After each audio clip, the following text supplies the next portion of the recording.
cuando pensaste que ya sabías todo, ahora empieza una nueva era, ¿no? Vamos a poner algo muy simple. El liderazgo, hasta hace algunos años, era tener todas las respuestas. Hoy es tener las preguntas más potentes. Hoy mi invitado es Alejandro Melamed. Alejandro es CEO de Humanize Consulting. Ale es uno de los consultores, autores y speakers más disruptivos e influyentes de Latinoamérica. Me conmovió su compromiso con la dimensión humana y la claridad de su framework para liderar en lo que él denomina un cambio de época.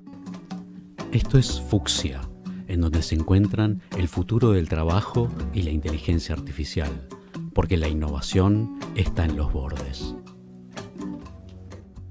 Sin más intro, te presento a Alejandro Melamed. Este episodio es presentado por Coequiper.com. Selecciona el mejor talento, más rápido, con inteligencia artificial. Hola Alejandro, ¿cómo estás? Para mí es un privilegio estar charlando con vos en Fucsia. Por favor, un placer, Diego. Gracias por la invitación y gracias por la oportunidad. Sí, además el timing me parece ideal por el lanzamiento de tu nuevo libro Liderazgo Más Humano, que si entiendo bien, y esto corregime, surge un poco como respuesta a la aceleración del avance de la inteligencia artificial generativa en nuestras vidas y en el mundo laboral, ¿no? A ver, sí, te diría también, no solamente por eso, pero también. A ver, poco lo que estoy percibiendo es que a medida que avanza la tecnología y a medida que nos van sorprendiendo las nuevas tecnologías, cada vez es más necesario volver a las fuentes, volver a las cosas básicas, porque en definitiva la tecnología es un habilitador, la tecnología es un acelerador, pero todos nosotros necesitamos esa mirada del ser humano que está detrás de todo lo que hacemos, ¿no es cierto? Con lo cual, mi punto de vista es que las personas cada vez más requieren que otras personas estén conectadas con ellas.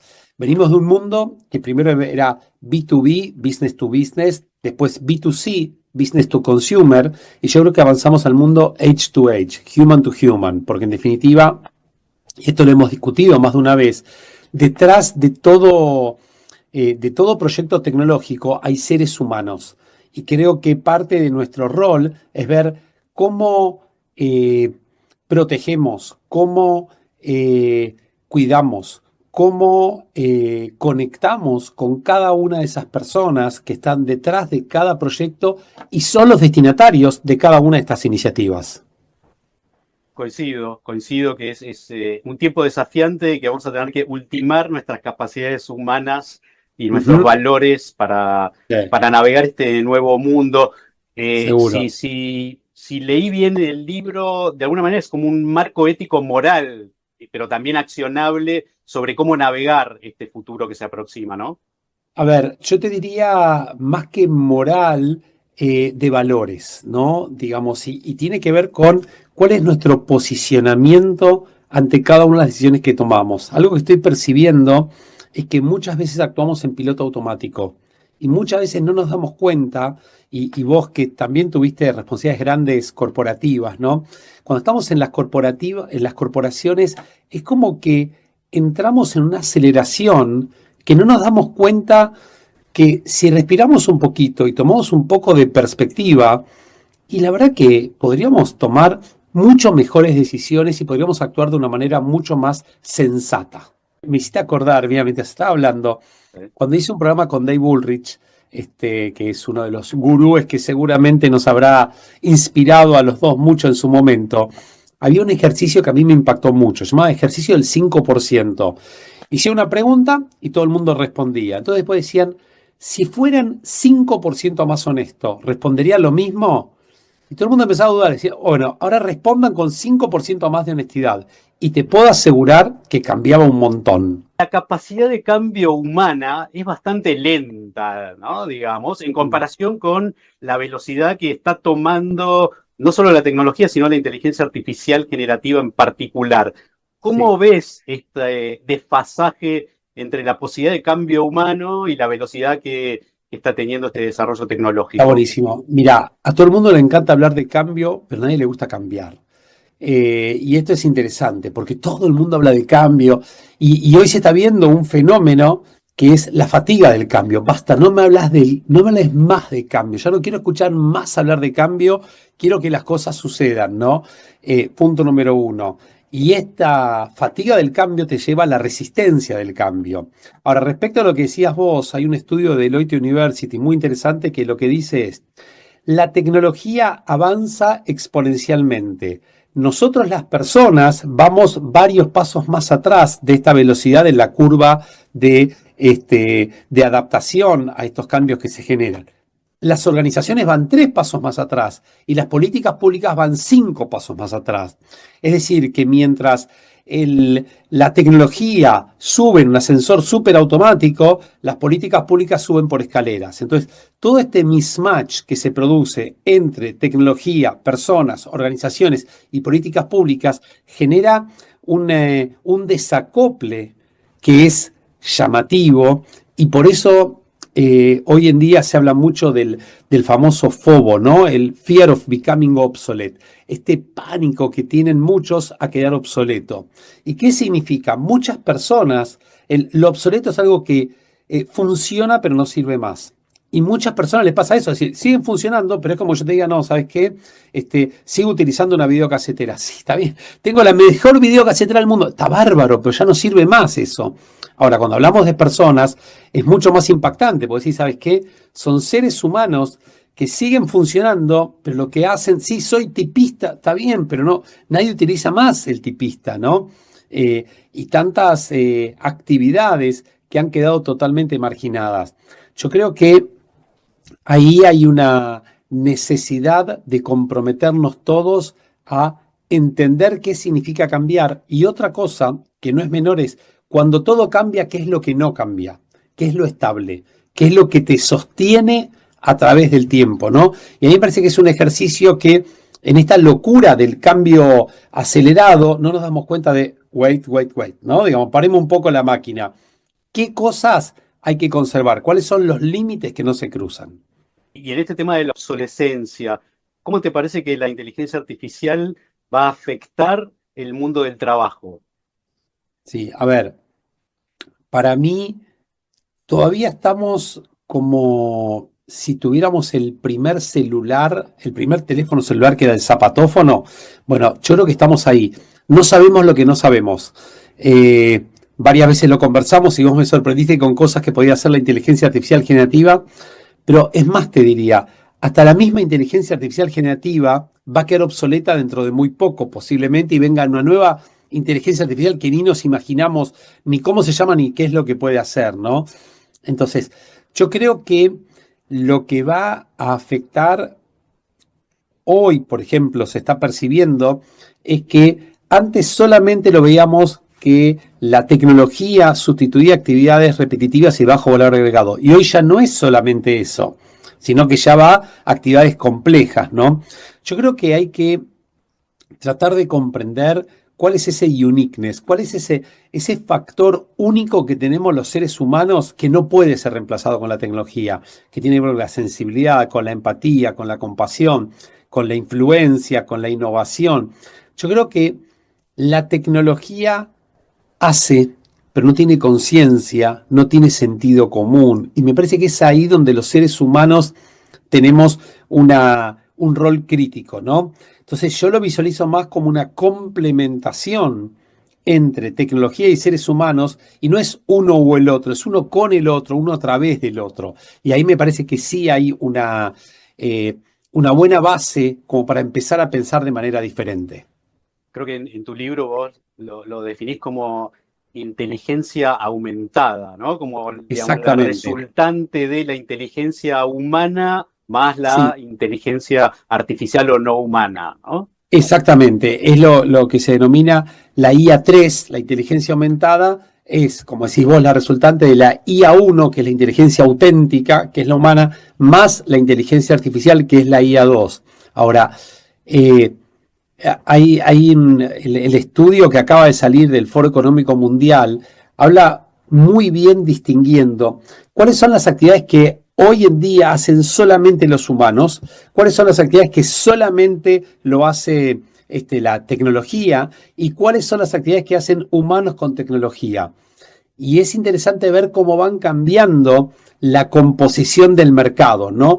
Lo que hacen exclusivamente los humanos va disminuyendo, lo que hacen humanos y tecnología va incrementándose, ¿no? Entonces me parece que este es el set que hay que empezar a mirar para ver cómo está cambiando este mercado integral, ¿no? De hecho, yo creo que uno de los futuros roles de recursos humanos va a ser el armador de equipos, tecnología y seres humanos, ¿no? Y por otro lado, la eliminación de sesgos, tanto en los seres humanos como en las tecnologías, ¿no? Así que para mí se vienen años apasionantes y fascinantes, donde va a requerir mucho compromiso, mucho sentido común, mucha conciencia y mucha responsabilidad, ¿no? Porque yo lo que veo es que de repente hay procesos que se lanzan sin medir las consecuencias y con una vez aprendí algo, una distinción, me había dicho un jefe que me encantó, no es lo mismo velocidad que apresuramiento. Entonces yo lo que veo es que a veces con el famoso MVP se le hago ahí cosas sin entender y es como que, no sé, como que un laboratorio lanza un medicamento sin hacer las pruebas que había que hacer. ¿Te acordás cuando era el COVID que decían, bueno, ¿cómo aceleramos? Porque bueno, pero pará, porque si el remedio es peor que la enfermedad, no lo podés lanzar, ¿no? Todo requiere cierto. Me parece que ahí está la manera de cómo se van a acoplar, cómo se van a complementar la ciencia y el arte que hay en todo esto, ¿no? Y desde el lugar de lo humano, vos hablaste de sets, ¿no? Como las habilidades o el grupo de habilidades que nos toca desarrollar frente a este tipo de escenarios. ¿Cómo nos podemos preparar frente a este futuro absolutamente incierto por lo que vos describís? Absolutamente. Mira, ahí el número uno en temas de futuro del trabajo en el mundo es Gary Bowles, que es un tipo espectacular, que tuve la posibilidad de conocerlo y aprender mucho de él. Y él habla de tres cosas. Él habla de mindset, skill set y tool set. Mindset es cómo te mentalizás para lo que viene. Skill set es cómo te preparás para lo que viene. Y tool set es cómo te equipás para lo que viene. Lo discutimos con él y él me aceptó. Yo creo que hay una cuarta que es value set y cuáles son los valores que se requieren para enfrentar todo esto. Entonces, si me hablas de mentalidad, yo creo que hay que, concientizarse la necesidad de esta mentalidad de crecimiento, ¿no? El famoso tema de Carol Dweck. Cómo tomamos todo lo que viene con la apertura para poder capturarlo. Esta es la mentalidad. Respecto a las habilidades, las capacidades, las competencias, para mí tanto la curiosidad, que es la madre de las batallas respecto al aprendizaje, como aprender a aprender es clave. No sabemos qué vamos a tener que aprender, pero vamos a tener que aprender algo. Entonces, para mí, estas dos cosas sí o sí tenemos que desarrollarlo. Tercero, el tema de cómo te equipás. El toolset, para mí está vinculado cómo aceptamos las nuevas tecnologías, cuán abiertos somos y el famoso tema de embrace, abrazar estas nuevas tecnologías. Y los valores, me parece que es lo que tenemos que definir, cuáles son los límites que vamos a poner, cuáles son las fronteras que no vamos a cruzar. Y ahí sí me parece que tenemos que ser más firmes que nunca. Y no tengo dudas que los valores es lo que no cambia, ¿no? Entonces, ¿cuál es la ética? ¿Cuál es la responsabilidad? ¿Cuál es el modelo colaborativo? Porque que tengan 3 todo y que haya 97 sin nada no nos sirve, ¿no? Entonces, me parece que ahí hay... el otro día, mira, haciendo un trabajo en una empresa cooperativa, que para mí, una organización cooperativa, que tiene un modelo espectacular, que tiene más de 100 y pico de años, y realmente ellos te explican la forma de colaborar genuina que tienen, y es espectacular, ¿no?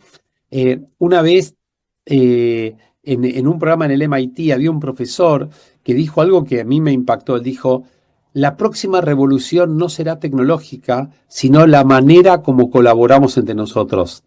Y me parece que ahí hay algo donde, nuevamente, no sabemos lo que no sabemos. Así como previo al COVID, no nos imaginamos que podía existir tanto trabajo en conjunto virtual, me parece que hay algo que se viene que posiblemente nos sorprenda nuevamente. ¡Wow! Me parece que hay mucho para avanzar, especialmente en esta época de avances y retrocesos, ¿no? De home office, return to office, sostenibilidad sí, sostenibilidad no, diversidad sí, diversidad no. Me parece que estamos como en el momento cero de una nueva era. Así como para mí el 2020 fue el momento cero de antes del COVID y post del COVID, yo creo que tal vez en este 2025 estemos nuevamente en un año cero de una nueva era que todavía no sabemos lo que no sabemos, ¿no? Con lo cual nos puede volver a sorprender digamos, si Dios quiera que sea para bien para todos, ¿no? Y esa es mi esperanza y mi expectativa.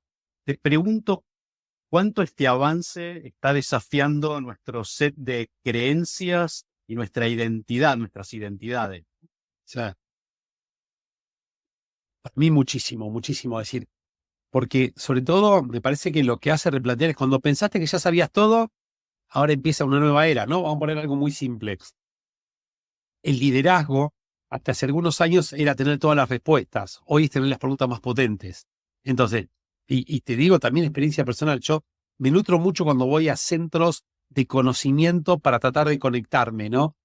Y hace menos de 2 años hice un proceso muy, muy interesante en el Silicon Valley Innovation Center, que es buenísimo. Y algo que me sorprendió es que mediodía lo dedicaran a el arte de hacer preguntas. ¿No? Pero pará, viejo, todo esto es una locura. Hace 10 años hubiera, o hace 5 años hubiera sido imposible. Y la verdad que ahí me di cuenta, uno dice, ¿cómo no voy a saber preguntar? Y no sabemos preguntar. Y fíjate que estaban adelantando esos a lo que es los prompters y toda la gente que estamos hoy de hacer las preguntas apropiadas. Y la verdad que parte de lo que comprendí es cómo hacer una pregunta apropiadamente te abre un mundo totalmente distinto, ¿no? Y cómo una pregunta inapropiada te cierra los caminos. Entonces, yo creo que está cambiando, digamos, lo apasionante es esto, ¿no? Ni cuando vos ni yo empezamos en temas de recursos humanos, que en su momento apenas empezaba a llamarse recursos humanos, ¿no?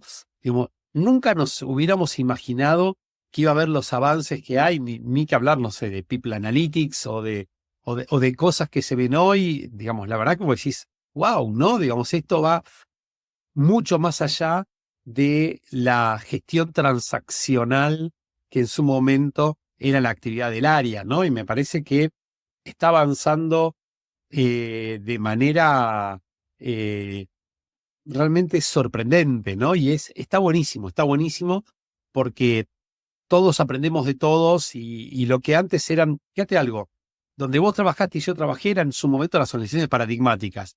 Yo no sé cuántas referencias hoy hay a esto, ¿no es cierto? Y cómo las organizaciones que hoy son las paradigmáticas ni siquiera existían en ese momento. Y entonces la pregunta es, ¿cuáles van a ser las próximas organizaciones? ¿Vamos a organizaciones grandes, organizaciones chicas? ¿Vamos a multis? ¿Vamos a locales? No sé, y estos días lo que está pasando, que todos los días te van cambiando. Entonces yo tengo una teoría ahí, no es que cambian las reglas del juego, sino que cambia el juego. Y el problema es que muchos siguen jugando al juego anterior. Y esa es una dificultad enorme, ¿no? ¿Qué te hubiera gustado que te pregunte o qué hubiera faltado preguntar en esta conversación? Está bueno. A ver, me hubiera encantado poder hablar de cuáles son los nuevos negocios. Para mí, digamos, uno de los problemas que tienen muchos los profesionales es que hablan tanto de su propio área de expertise, que se olvidan de entender que este es un mundo de negocios, que si no haces negocio, digamos, todo muy lindo, pero no te lleva a ningún lado, ¿no? Es el famoso tema de business acumen, el conocimiento preciso del negocio. Yo creo, no tengo la respuesta, pero ¿dónde están los negocios hoy en día, ¿no? Y esto, viste, con los famosos charts que te muestran, estas son las 10 empresas más valiosas en este momento, estas hace 10 años, hace 20 años. Bueno, ¿cuáles van a ser las empresas más valiosas? Y la verdad que no lo sé, digamos, no tengo idea. Lo único que me sorprendo que la mayoría de las organizaciones más valiosas hoy en día hace, no sé, 10 años, 20 años no existían, ¿no es cierto? Y vos decís, ¿cómo puede ser esto que haya cambiado así, no? Y las que vos pensabas que eran las compañías inmortales y cada vez van cayendo en decadencia, ¿no? Y que los mejores talentos no eligen trabajar. Y mira, el otro día Hay una discusión muy grande sobre la gente que trabaja desde sus casas y tiene múltiples trabajos, ¿no es cierto? Si es bueno o es malo eso. Y no, porque la persona, si nosotros le vamos... Y ¿sabes qué? A lo mejor tiene la cabeza mucho más abierta y te trae muchas mejores ideas para vos, ¿no es cierto? Entonces, otro paradigma que está cambiando, ¿no? Entonces, me parece a mí que estamos en un momento, una vez escuché decir que no es una época de cambio, sino un cambio de época, ¿no? Ahí está, no era una época de cambio, sino un cambio de época. Y tal vez es esto, es un cambio de época, y la pregunta es, los que tenemos cierta edad, ¿cómo nos adaptamos rápidamente a este cambio de época? ¿No? Seguimos hablando el idioma, y me parece que el desafío que tenemos es esto, ¿no? Estar todo el tiempo en esa, como la máquina de correr, que si te quedas parado te lleva puesto. Bueno, es como estar todo el tiempo entrenados para que no nos lleve puesto. La verdad que es un placer charlar con vos, o sea, confirmo que no solo es un privilegio, sino ha sido sumamente enriquecedora la charla, da para pensar mucho, para generar nuevas preguntas, y quiero agradecerte de nuevo este rato que compartimos juntos. Por favor, el placer es mío, sabes que tenemos conexión así inmediata que no requiere brief, sino que requiere tener el contexto para que la conversación fluya, y soy un fiel creyente que cuando los contextos están generados, cualquier texto fluye. Lo principal, y si me preguntas, casi te diría como la tarea número 1 de los líderes, es generación de contextos saludables para que los textos que fluyan sean saludables. Me encanta como cierre. Te mando un abrazo grande. Bueno, un placer, gracias Diego, mil gracias.